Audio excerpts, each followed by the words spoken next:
мына өткөн жылы биздин мыйзамдагы ууру Камчы Көлбаев өлгөндөн кийин ошону мен өткөндө комитетте да суроо бердим эле, бирок так жооп ала алмадым. Аябай көп мүлктөрүн Акпресске да чыкты, өткөрүп алдык мамлекетке депчи.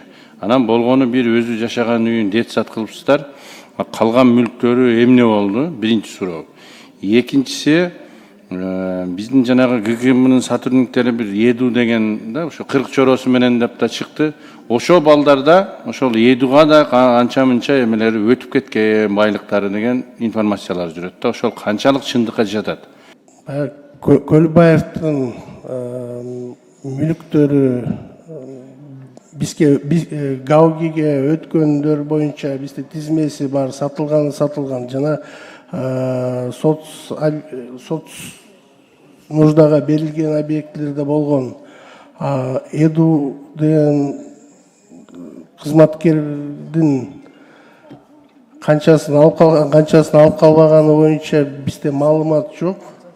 Бизге өткөзүп бергендер боюнча эле маалыматтарыбыз бар.